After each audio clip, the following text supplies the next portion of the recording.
Recently, I was having a conversation on LinkedIn with a viewer about the height properties of cameras. So they were placing cameras in a project and they were trying to change the defaults that were being used for the heights, and they were having difficulty doing that.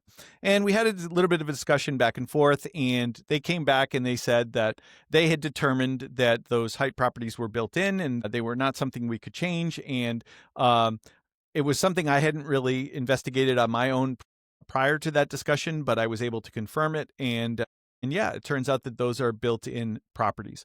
So I thought I would discuss that with you this week. So we're going to look at the height properties of the camera tool and what's built in and what we can change and what we can't. And this will hopefully save you some grief should you find yourself in a similar situation to the viewer I was discussing with. So I'm here in a floor plan and I'll add a camera just to show you the default behavior. So let's go ahead to the camera tool here. It's on the 3D tool dropdown. And of course, with the camera, you need to click your first point where you want the camera to be and then drag towards where you want to look. So I'm going to place the camera here behind the reception desk, and then I'm going to start dragging here into the lobby area. Now, I always recommend making it deeper than you think you need it to be. So that sets the depth of field of the camera. So if I click way here outside the building, I'll see all the way into the building. If you pull it short, it'll start cropping out some of that geometry off in the distance. Now, if that happens to you, it's easy to fix. You can just scroll down here on the properties palette, and it's the far clip offset that determines how much of the model you're going to see. So you can just change that number to something more convenient to see more or less of the model. I'm going to leave it alone because I don't need to worry about that in this case. And what I want to focus on instead is a little further down in the properties here, and that's the eye elevation and the target elevation. Now, typically when I show these two numbers to folks with the camera tool, I just focus on the fact that if those two numbers are the same, you have a 2-point perspective. And if those two numbers are different, you have a 3-point perspective. So I can demonstrate that for you right now by taking this target here, and I'm going to change the target to maybe 18. Okay.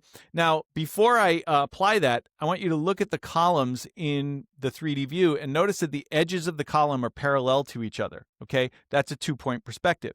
But as soon as I change this value, we're going to now be looking up toward the ceiling, and notice that the sides of the column are no longer parallel. They're slightly tapered, and they actually vanish off in the distance at a 3-point perspective.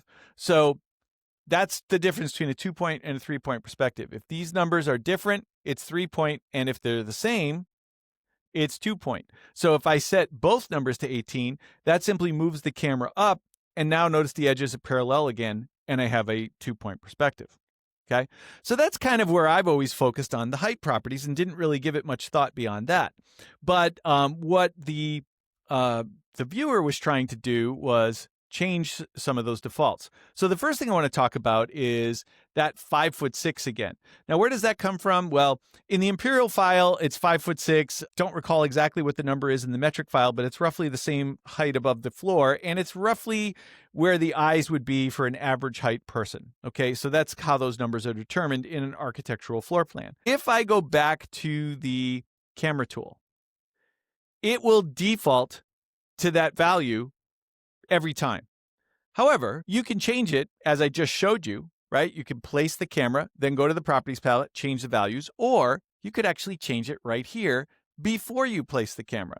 So up on the options bar, you can type in a different value here. So let me do maybe 3 feet, and it's going to be measured from one of your levels. I'm going to stick with level 1 here in this case, and let me do it down here, and I'll kind of look toward the reception desk. Okay, so now I'm much lower in the space, kind of looking right at the reception desk. And if we scroll down here on the properties, you can see that both those, the eye and the target elevations, are at 3 feet. However, that just changed the current camera. It will not remember this setting. So if we go back to level 1 and add another camera, notice that this defaults back to 5'6". So each time you place a camera, you would have to think about what height you want it to be and put in that value. Okay. So that's kind of important to know, that even though we can change it while we're placing the camera, it doesn't become a new default. It's just a one-time modification. All right, I'm going to cancel this, and instead of placing another camera here on level 1, I am going to go up to level 2, and let's place a new camera up here.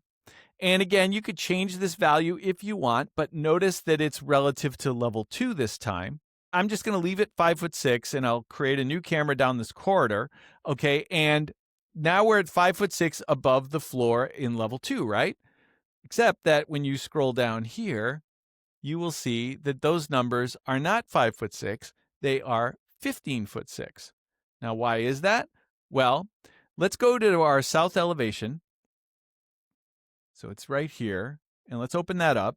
And if I take you over here, you can see level 1 is at 0 and level 2 is at 10 feet. So all Revit did was it said, hey, you're up on level 2. I'm going to do 5'6" above level 2, but I have to add 10 feet because you're 10 feet above 0. And that's where the 15'6" came from.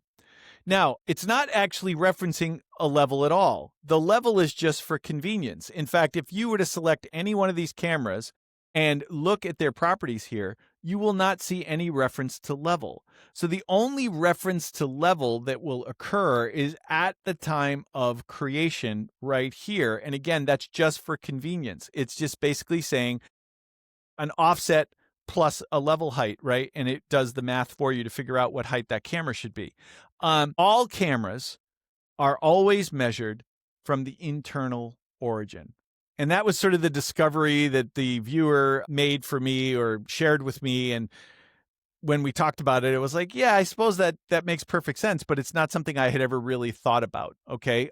So now I have, and that's why I'm sharing it with you. So if we go back to the south architectural elevation here and go to visibility graphics or VG, go down to the site category, expand it.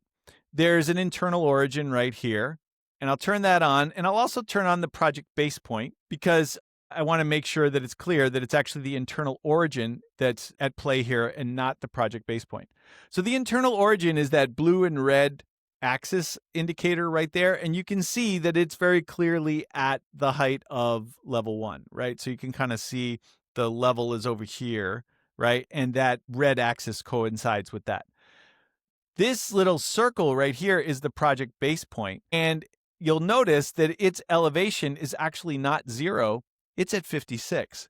So what that tells me is the survey point is actually negative 56. It's below the building by 56 feet. And then to get the project base point back up to level 1, the height here is set to 56. Now, just to prove to you that it's the internal origin that is being used for the cameras, I'm going to change this from 56 to 50. And notice that moves the project base point down to this location. And then I'll go back and add one more camera. And when I place this one, you're going to see that it has, the new project base point has no bearing on the location of this camera. It is still using the 5'6" offset, and that is measured from that internal origin. Okay. Now, you do have other plan types in here. So how do those factor in? Well, I wanted to see that as well, right? So for example, we've got ceiling plans here, and I'm going to open up a ceiling plan. And what would happen if we add a camera here?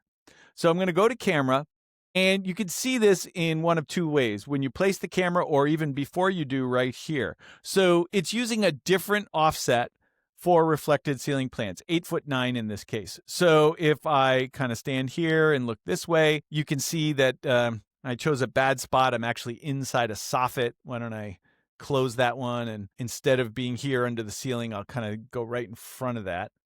That's a little bit nicer. But now when you scroll down, you can see that it's at 8'9", okay? Because I'm in the first floor plan, it's 8'9" from that internal origin. If you did the second floor plan, it's going to be the same situation. I'm going to add a camera, and I'll stand here, and I'll look toward the stairs. And now instead of 8'9", it's 18'9", because it's adding the 10-foot offset between level 1 and level 2, and we're 18'9", again, from the internal origin. But there's one other kind of plan. I don't have one in this project, but we can create one on the View tab under Plan Views. There's Structural Plan, and I'll add a level 1 structural plan. And then add a camera here. And if I click in the view first and add the camera, you can see I'm kind of down below the slab at this point. And that's because the offset that's being used in a structural plan is now -2. To summarize, all cameras are measured from the internal origin. There are built-in default offsets, 5'6" for architectural plans, 8'9" for reflected ceiling plans, -2 for structural plans. You can change those values either before you create the camera or after, but it will have no bearing on any future cameras that you create. So each camera will have its own settings, and it will always default back to those default offsets from the internal origin. And all cameras will reference the internal origin once they're created. So this is by design. That's the way it functions. So rather than looking for a workaround or struggling to try and find another way to do it, it's just important to understand that that's the way cameras behave. And now that you know that, hopefully you won't waste any time trying to arrive at some other conclusion. So I hope you found that useful. And that's everything there is to know about camera heights.